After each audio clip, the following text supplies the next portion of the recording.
Mga inday, mga tutok. Anong halakasyagitan ninyo? Dali ka mo di, kay mang libre ako mulo. Kag kamo magmulo move on.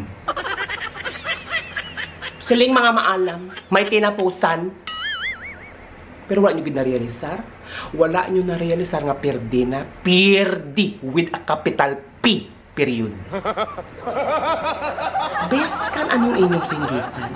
Magkalapaos ka mo magkalawadan sang boses. Wala na, finish na.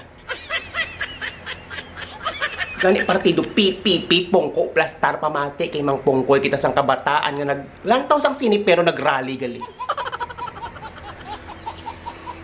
Prangka nga istorya. Amuning kakalatabo sa politika. Mapadalagan si Amuni. Tapatan ni Amuni. Mapadalagan ko na padalagan si Amuni tagiton pa. Nanghakot followers, nanghakot supporters, mga simpatiya. Sang napierdi na naka-move on tong politiko. Somehow, responsibilidad ni mong istoryahon ang imong mga supporters, di ba? Tsakto. Tsakto na batian kong hambal ninyo. Hindi na nimo kumbinsa tanan. Oo, hindi, gidman. Pero ang iban mamati, ina. Kag maghambal nga tama, nakitalunan kita tama, na unta-tunta na iniya.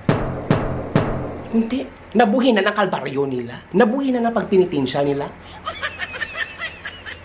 Kaduha nga pelikula. Nag-showing si Made in Malacanang. Baw, gintapatan sang katips. Kanong butilingin, panggarit-garit ang ilangan na balaan.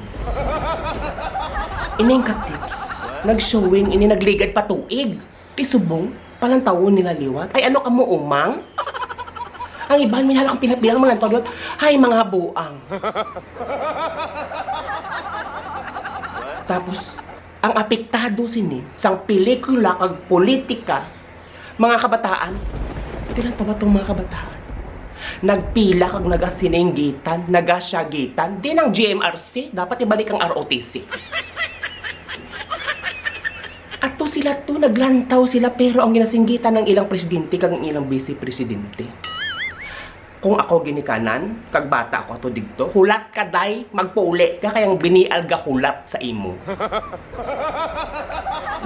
Kung hindi ka mo pabor sa administrasyon subong, hulat-hulat ka mo after 6 years, kay basi ka mo naman happy-happy, di ba? No, gay, hala ka strong. No, gay, kita mo lang, wala sa lamukan ko. No, gay, hala ka strong. No, gay, hala ka panginit. Kay basi kung sila ang manggarit-garit sa inyo, kag magpadalagan pag si BP Sara sa pagka-presidente, ay ambot na lang. Imbes nga 6 years, 12 years ang pagpinitinsya ninyo.